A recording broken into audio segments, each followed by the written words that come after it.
Hey, what's up, guys and gals? Welcome to a very new episode on the astrology, basics of astrology series. And I had already put 4 episodes on the basic of astrology series. And many of you, although I have only six subscribers up till now, it's just been 15-20 days. I have started this channel of mine, but it was very enlightening and it was very overwhelming with the kind of response I have had, and many of you have especially appreciated the those three basic of astrology episodes, especially the Manglik dosha, where I cleared the misconception about the Manglik dosha in astrology, and the other was the how to make the accurate predictions in astrology and the aspects in astrology. These three particular appreciates. I got a lot of appreciation, and but you know what made me actually perturbed to put on to take this topic aspects again in astrology was the fact that I received email from 3 people out of them, that they said that I explained the aspects thing in astrology like none had before made them before, and I made it like a child's play for them. So first of all, whosoever you are, wheresoever you live, I just thank you guys. All of them were from USA. So I think two were from USA and one was from Ireland, I think. So anyways, thanks to you guys, and I am taking this aspects thing again because I want this concept to get more clarified. So whenever it comes to, generally what we see, that whenever it comes to learning about the aspects, people get quite perturbed. It's just that they get discouraged, that they won't be able to understand the aspects in aspects in astrology. So I thought that instead of giving the I had already given many examples in that previous aspects episode, but I thought that I would further explain it through visualizations. That is, I'll be making use of the charts. So, and for those Western astrology lovers, I'll tell you something, that this is, let's suppose, this is something like a Western astrology chart.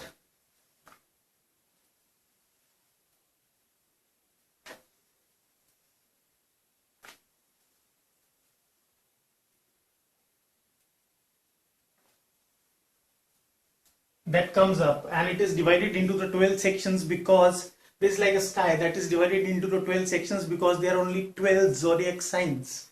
So let's suppose this may be Aries, this may be Taurus, this may be Gemini, this may be Cancer, this may be Leo, and so on. Again, this will be Pisces, and the rest of the things. Now let's suppose, what do I say? Let's suppose Sun is placed here, or Saturn. Let's take the example of Saturn is placed here. Then you must have heard example. You must have seen lines. I'll use some other pen. Just wait for a while. So you must have occasionally seen lines that, like this, something like this,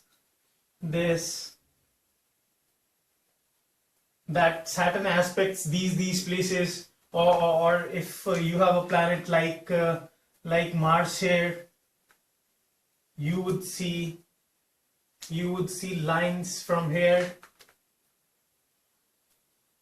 going this way.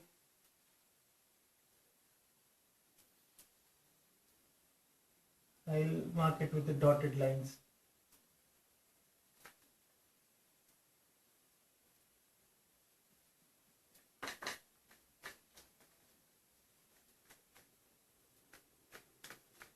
So it's kind of get very, this very diagram itself scares the shit out of you, that what Saturn is, which all houses or which all planets is Saturn aspecting, which all planets is Mars aspecting this, and even if you understand that, it rather gets too messed up a thing. So I'll tell you one of the most simplistic way of understanding the aspects in astrology. So guys, this is the chart I have put up for you people. It's the chart that we follow in India. It's the Vedic astrology chart, and I don't want to get into that verbal spat that whether Vedic astrology is above the Indian astrology or Indian astrology outshines the Vedic astrology. Well, I am not here for all the debate. This particular thing that I have drawn is just to aid easy understanding of the aspects. So in this chart, this point always remains, like I have been telling you in my houses video. This house always remains the first house in Vedic astrology, no matter what sign it has, what planet is in it. So whenever a Vedic chart of yours, whenever you plug in your details of date of birth, time of birth, place of birth, a Vedic chart like this pops up, and this house you can blindly say is the first house of your horoscope. And let's suppose there is it's the empty house. There's no planet placed over here. So we always begin the count when it comes to the houses. We always begin counting from the anti-clockwise direction. So while this is the first house, this is the second house, this is the third house, this is the fourth house, fifth, sixth, seventh, eighth, ninth, 10th, 11th, 12th, and then again to the first house. So why does the counting stop at 11 at the 12th itself? It is because of the fact that there are only 12 zodiac signs in the sky. Yes. So here now this is something that you can understand, that if somebody asks you that where is your Mars placed in your horoscope, then you can blindly say the fact that I am very sure that my Mars is placed in the third house of my horoscope. And if somebody tells you where is your Saturn placed, you can blindly tell that Saturn is placed in the 9th house of my horoscope. Now the situation gets a bit tough when there are numbers like that. Instead of normally you see numbers like this: 3 4 3 4 1 2 3 1 2 3 4 5 6 6 7 8 9 10 11 12, like this. But you can easily make out the fact that there's the first house, so this is the first number, and you can relate to the stuff. But what if you must have occasionally seen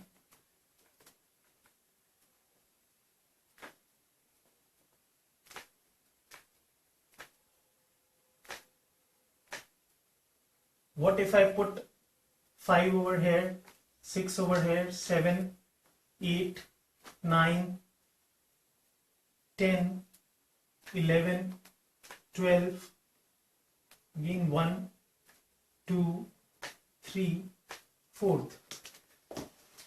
Now, if somebody asks you that where is the Venus placed in your horoscope, so instead of telling that Venus is placed in the 7th house of my horoscope, you might say that Venus is placed in the 11th house of my horoscope. And this is not correct, because irrespective of what numbers are placed here, this section, this is the first house, second house, third house, fourth house, fifth house, sixth house, 7, 8, 9, 10, 11, 12. These houses will always remain the same. What these number represents is the signs. So when we put up these signs, we can just say that Venus, I have my Venus in the 7th house of my horoscope and in the sign of 11, that is in the sign of Aquarius. You can also say I have Rahu in the 4th house of my horoscope in the sign of 8th sign is controlled by Scorpio. Or you can say that Moon is placed in the 11th house of my horoscope in the sign of Gemini. Likewise, there can be, let's suppose if this is 6, this becomes 12, then in that case this will become 7, this will become 9. Of course you can do it on your own, but in that case, if this is 6, this will be 12. So in that case you might be saying that Venus is placed in the 7th house of my horoscope in the sign of Pisces, right? And there is one more thing, that this first house is called the ascendant or the rising sign. So if somebody asks you the fact that what is your ascendant, you will clearly tell in this case, in the similar case that we were taking,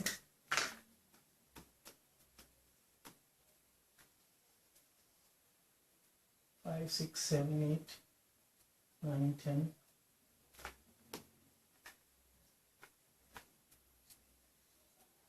In the similar case, you can say that my rising sign is Leo because number 5 is controlled by Leo. So you will always say that whether it's the rising sign, somebody asks you for what's the rising sign, somebody asks you for the ascendant, or you will just blindly say that I am a Leo rising sign or a Leo ascendant. And why only this 5 number comes up here in this chart?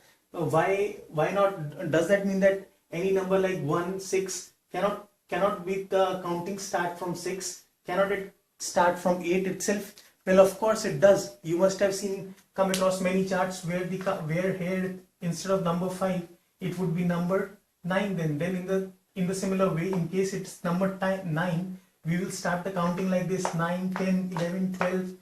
Again 1, 2, 3, 4, 5, 6, 7, 8, 9. Right. So this depends on that which ascendant sign. This is the sign that was rising on the eastern hemisphere at the time you were born. So let's suppose if you were born at December 13, 7 to 6 a.m. 7 6 a.m. then let's suppose you have this particular chart. But for any other particular person who is born on the similar date after 3 hours, that is at 10 6 a.m., he might have some other rising sign over here which might be rising. So this constellations are moving always, so he might have number 6 or number 7 up till here. Now coming to aspects, you have understood the fact that how we go to deal with these signs and the houses. Now coming to aspects, we'll start with Saturn. Well, Saturn aspects, the planet Saturn aspects the 1st, the 3rd and the 7th and the 10th place from itself. So where is Saturn? Saturn aspects the 1st, 3rd, 7th, 10th place from itself. So Saturn aspects this place.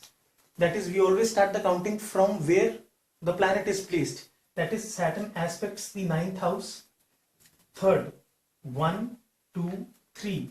Then we can say that Saturn aspects the 11th house and the moon. Then count 7. 1, 2, 3, 4, 5, 6, 7. Saturn has its aspect here. Then 10, 7, 8, 9, 10. That is, Saturn will have its effect here. So let me use the blue pen. So Saturn has its effect on these houses and planets. So what does this indicate? What is Saturn? Saturn is the planets of restriction, hurdles, troubles, boundaries. It is a planet that is a planet of limitations, that gives you results after a lot of decay, after a lot of delay. So here Saturn, we can say that Saturn in this horoscope is aspecting the is aspecting moon and the 11th house. So since Saturn is aspecting the moon, quite likely are the chances that it may separate this person from the moon. Moon represents the mother in our horoscope, so it indicates that some amount of turbulence, some amount of chaos in the relationship with the mother, or the person could be separated from his mother, and the things like that follow. Similarly, Saturn is aspecting Mars. So what this and Mars stands for siblings. Our siblings, our mothers, are not siblings. Mars represents our siblings, our acquaintances. Mars represents our courage. So Saturn, at least till the time it uplifts its veil that it had put, that is up till the age of 35, it will dampen the courage of this person. It will harm the relationship with the acquaintances and brothers and sisters. And Saturn, since Saturn is aspecting Sun with its 10th aspect, we can see that, and Sun stands for the father in Vedic astrology. So Saturn here can lead to a kind of a restricted relationship with the father too. So this is how we study aspects in astrology. Now you got to take into account a lot of other things, like that you can see that Sun is placed in the 6th house, which is not a good house for Sun to be placed in, and Saturn is aspecting the Sun from its 10th aspect. Then Sun is, and here if you can see, is 8, 9, 10. Sun is in the sign of Saturn. So since Sun and Saturn are arch enemies, neither the 6th house of Mercury is a good place for Sun to be in. Neither Sun is that friendly. It's just neutral with Mercury. Neither its Sun is not placed with its friend like Mars, Moon, or Jupiter. Sun is into a sign of Capricorn, which is ruled by Saturn. So again, Sun is uncomfortable over here, and Sun is receiving aspect from Saturn too. And Sun is in the 6th house of diseases, obstacles, and hurdles. And 6th house is considered as the evil house in Vedic astrology. So it could indicate here I can see that the dignity of the Sun in this horoscope is very bad. So it could be the chance that this person's father must have died just after his birth, or a few years down the line, or there might be a great amount of abuse to this person from the father, or he may himself verbally or physically abuse the father, or they may live distant from each other. And let's consider the Moon thing. What's happening with Moon? So Moon is placed in the 11th house, and 11th house is kind of a okay place. It's not a bad place, but it's kind of a okay place for the Moon to be placed in, because it's a sign of Aquarius. Although it's ruled by Saturn, but Aquarius sign is still a fine enough place for Moon to be placed in. Then Moon is placed in the sign of Gemini.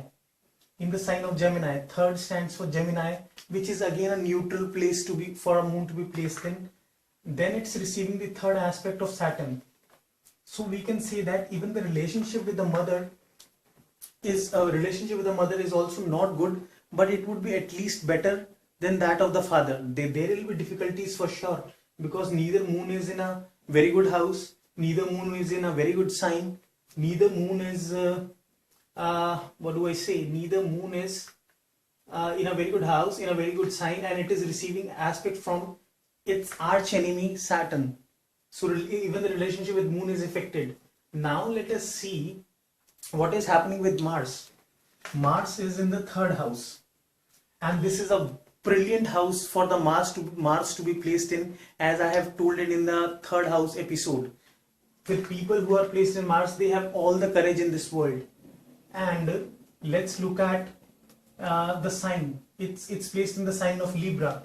So it's kind of a okay sign. In fact, I shall say that Mars does well in Libra if it's placed in the 3rd house. The 3rd house is a house of competition, media, willpower, courage, and here Mars will exercise its commandership, yet in a very channelized way, because the sign of Libra is all about patience, perseverance, persistence. It's all about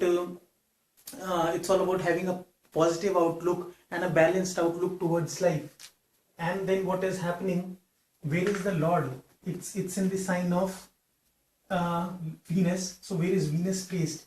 Venus is placed in a very strong house, and Venus is placed in the 7th house and in the sign of Saturn, who is friends with Venus. So we can say that although Saturn is aspecting Mars, it may have a restricted relationship. It may restrict the relationship with the cousins and the fellow acquaintances, but still the relationship is quite good.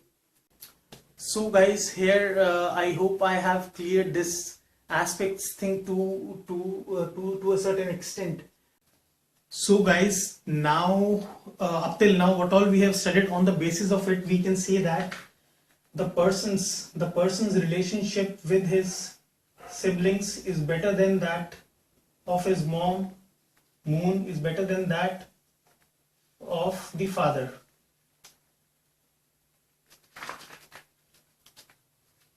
Is better than that of the father. Now, I had reserved one planet in order to further clarify the stuff. Now let's suppose Jupiter is placed here. Earlier there were 8 planets. Earlier it was Mars, Mercury, Sun, Saturn, Rahu, Ketu and Moon. So now we have all the 9 planets including Jupiter. So let's see what Jupiter does. Jupiter aspects the 5th, 7th and 9th place from itself. 1st, 5th, 7th and 9th place from itself. So Jupiter will have its effect. Jupiter will have its effect on this house. That is first. And if we count 5 places from this house, 1, 2, 3, 4, 5, Jupiter will have its effect here. 5, 6, 7, Jupiter will have its effect here. 8, 9, Jupiter will have its effect here. So let's see what is happening now.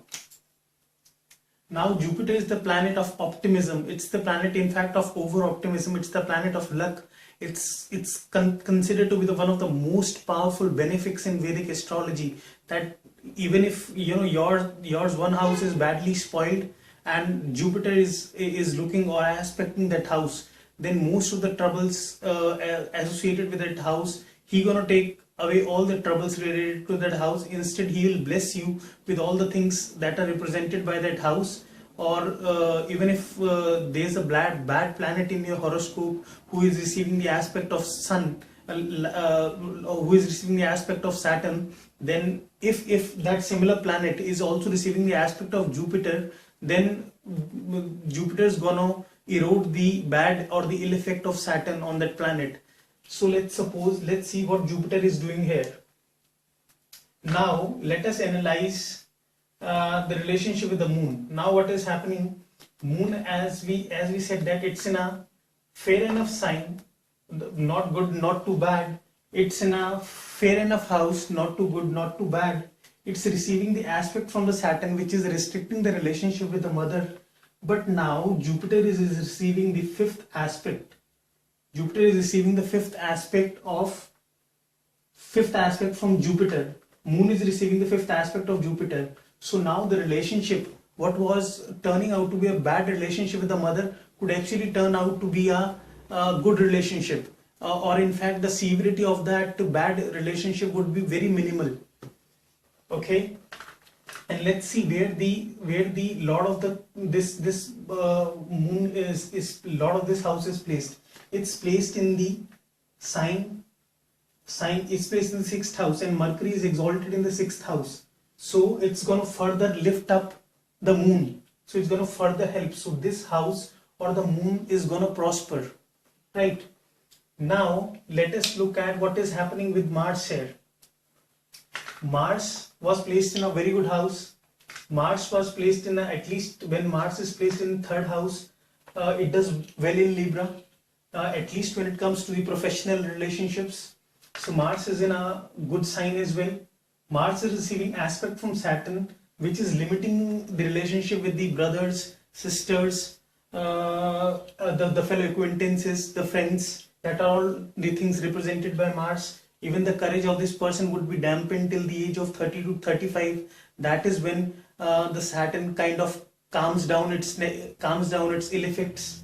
But now what is happening is that Jupiter is aspecting Mars with its 9th aspect. 1, 2, 3, 4, 5, 6, 7, 8, 9. 9th aspect. So it's in a good house. It's in a fair enough sign. Although it's receiving the effect of Saturn, it's receiving the effect of the most powerful benefic Jupiter. And the Lord of this house, is Venus. Venus is placed in the 7th house, which is also a very powerful house to be Venus to be placed in, because it is the original house of Venus, and Venus is placed with Jupiter, the benefic, and Venus is straight away. Jupiter is also aspecting Venus, and Venus is in a good sign too. That is, Venus and Saturn are friend.